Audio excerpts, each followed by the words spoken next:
నమస్కారం. భక్తి చైతన్యానికి స్వాగతం.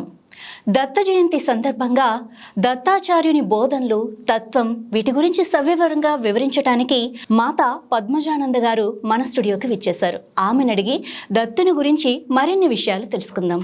నమస్తే అమ్మ. హరి ఓం తల్లి.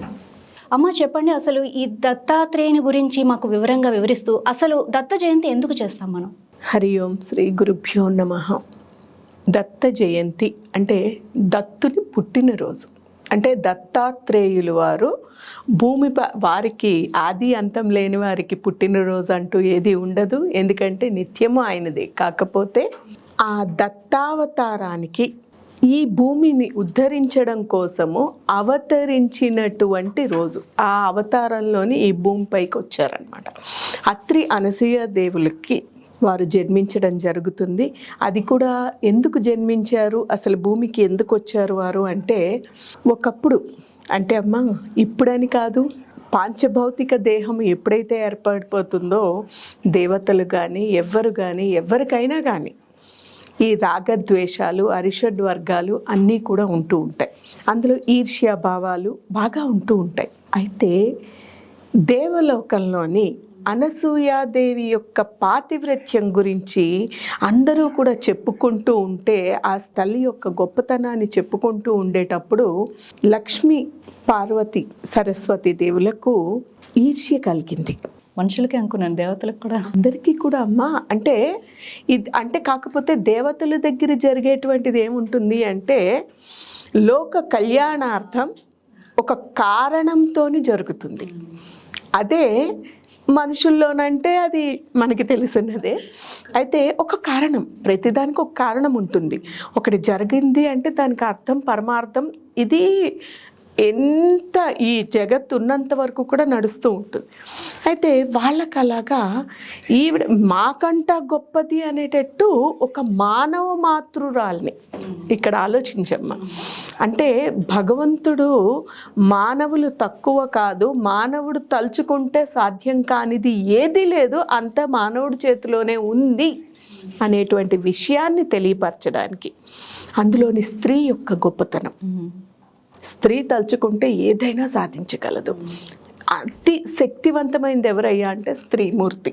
ఆ స్త్రీగా జన్మించడం అంత గొప్పతనము అనేటువంటి దానికే ఏంటంటే ఆ వాళ్ళ ఈర్ష్య, మీరు ఎలాగైనా సరే ఆవిడకి భంగపరచండి అనే ఉద్దేశంతో ఈ త్రిమూర్తులని ఆవిడ దగ్గరికి పంపించారు.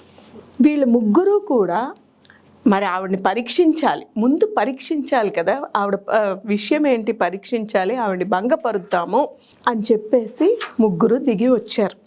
అక్కడి నుంచి దిగి వచ్చి అనసూయాదేవి దగ్గరికి వెళ్ళారు. వారి ఆశ్రమం దగ్గరికి వెళ్ళడం జరుగుతుంది. భిక్ష అడుగుతారు. అంటే ఇప్పుడు ఎవరైనా ఇంటికి వస్తున్నారంటే తాళాలు వేసేసుకుంటున్నారు, లేకపోతే ఇంట్లో ఉండి కూడా లేరని చెప్తున్నారు. కానీ అప్పట్లోని అతిథి వచ్చి భోజనం చేస్తే కానీ, అతిథి వస్తే కానీ, వారికి పెడితే కానీ ఎవరు కూడా భోజనం కూడా చేసేవారు కాదు.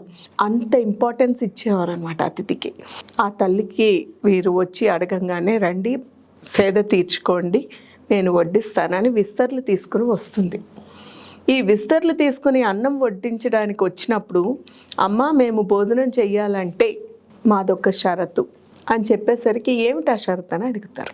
ఆ తల్లి అడిగేసరికి, నీవు నిర్వస్త్రంగా నగ్నంగా మాకు ఆహారాన్ని ఇవ్వాలి, పెట్టాలి అనేసరికి, ఇప్పుడు అలాంటి ప్రశ్నలు సామాన్యమైన వాళ్ళు వెయ్యరు. అందులోనే ఆవిడ మహా తపస్వి, సాధ్వి, మహాశక్తివంతురాలు, ఆవిడకి తెలియంది లేదు. అది కాక అక్కడ ఆ సమయానికి అనసూయాదేవి మాత్రమే ఉన్నారు, అత్రి మహర్షి లేరు, అడవులకి తపస్సుకు వెళ్ళారు. అక్కడ పాతివ్రత్యం అంటే భర్త అనుమతి లేకుండా ఏదీ చేయడానికి లేదు. అలా అని భర్త లేరు, భర్త బయటకు వెళ్ళారు, భర్త వచ్చేదాకా వీళ్ళని ఆగమంటే వీళ్ళు ఆగట్లేదు. మేము అప్పటి వరకు ఉండలేము, మాకు ఆకలి వేస్తోంది, పెట్టమంటున్నారు. పెట్టాలి అంటే వాళ్ళు అడిగినటువంటి కోరిక మామూలుది కాదు. ఏం చేయాలి, రెండింటిని బ్యాలెన్స్ చేయాలి. అందుకని ఆవిడ ఏం చేస్తుందంటే, తన భర్త యొక్క పాదుకలు, ఇప్పుడు మనం సింపుల్గా చెప్పులు అంటున్నాం, కానీ ఆ పాదుకలని పెట్టుకొని ఆ భర్త పాదుకలలోనే భర్తని చూసుకొని ఆయనకి పాదాలకి నమస్కరించుకుని, నాకు ఇటువంటి పరిస్థితి వచ్చింది, సో నేను చెయ్యాల్సినటువంటి కర్తవ్యం అతిథులని ఆకలితో పంపించకూడదు కాబట్టి వారికి కడుపు నింపి నేను పంపిస్తున్నా, దానికి మీ అనుమతి మీ ఆశీర్వచనం ఇవ్వండి అని భర్త యొక్క అనుగ్రహాన్ని పొంది బయటికి వచ్చి చూసేసరికి 3 పసిపిల్లలు అయిపోయారు. ఆవిడ అక్కడ నమస్కారం పెట్టుకుని, అంటే భగవత్ శక్తి, అలాగే భగవంతునిని ప్రార్థించినటువంటి శక్తి. ఇది మనకి రామాయణంలో కూడా వస్తుంది. హనుమంతుడు చూడమ్మా, హనుమంతుడు జై రామ రామ అనుకుంటూ వేసేసరికి అంత బరువైన రాయి కూడా తేలికైపోయి పైకి తేలింది. కానీ ఎవరినైతే ఆయన తలుచుకుంటూ చేశాడో ఆయన వేస్తే అది కాలే. కారణం ఏంటంటే ఆత్మస్వరూపాన్ని గుర్తించగలగడం గురించి వస్తుంది. ఇది మెయిన్ అన్నమాట. అలా వారు 3 కూడా బాలలు అయిపోవడం, పసిపిల్లలు అయిపోవడం, ఆవిడ తక్షణమే ఒక బాలింతలాగా ఆవిడకి స్తన్యం అంటే పాలు రావడము అది జరుగుతుంది. ఆ పాలని ఇస్తూ వాళ్ళకి జోలపాట కూడా ఆ జరిగినటువంటి లీలనే జోలపాటగా చెప్పుకుంటూ వెళ్ళింది ఆవిడ. అలా వారు ఈ భూమిపైకి అవతరించారు. ఎప్పుడైతే వారు వచ్చారో ఇంతలోని అత్రి మహర్షి రావడము, ఈ జరిగినదంతా ఆయనకి చెప్పడం జరిగింది. చెప్పేసరికి సరే వారిని కరుణించమని, ఇప్పుడు వాళ్ళు 3 వచ్చి ఇక్కడ ఉండిపోయారు. ఇక్కడే ఉన్నారు, ఇంకా పసిపిల్లలుగా ఉండిపోయారు. ఇక్కడ ఇది జరగంగానే అక్కడ వాళ్ళకి భయం ఏర్పడింది. ఆ 3 కూడా మళ్ళీ వచ్చి ఈవిడని క్షమాపణ వేడుకోవడంతో పాటు, అంటే మానవుని యొక్క శక్తి, తపోశక్తి. ఇందులో మనం ముఖ్యంగా తెలుసుకోవాల్సింది ఏంటంటే తపోశక్తితోని ఏదైనా సాధించగలుగుతారు అనడానికి నిదర్శనం తల్లి. అలా ఆవిడ వాళ్ళ 3 కూడా సరే వారు కోరుకుండేసరికి వారి యొక్క సహజ రూపంలోని వాళ్ళ దర్శనం ఇవ్వడము ఇవన్నీ జరిగాయి.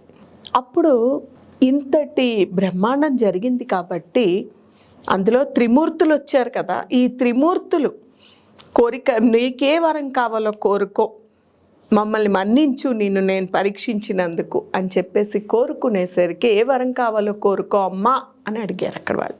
అక్కడ ఏమని సంబోధించి అమ్మా అన్నారు. ఎప్పుడైతే ఆవిడ ఆ మాట విన్నాదో, నాకు అంటూ ఎటువంటి కోరిక లేదు, నాకు అవసరం లేదు కూడా, నేను ఆనందంగా ఉన్నా, కానీ మీ నోటితో మీరు అమ్మ అన్నారు కాబట్టి ఆ అమ్మ అనే పేరుని సార్థకతం చేసి మీరు నా బిడ్డలుగా అవతరించండి అని కోరుకుంది, జన్మించమని కోరుకుంది. ఆశీర్వచనం ఇచ్చారు కాబట్టి వారు జన్మించడం జరిగింది.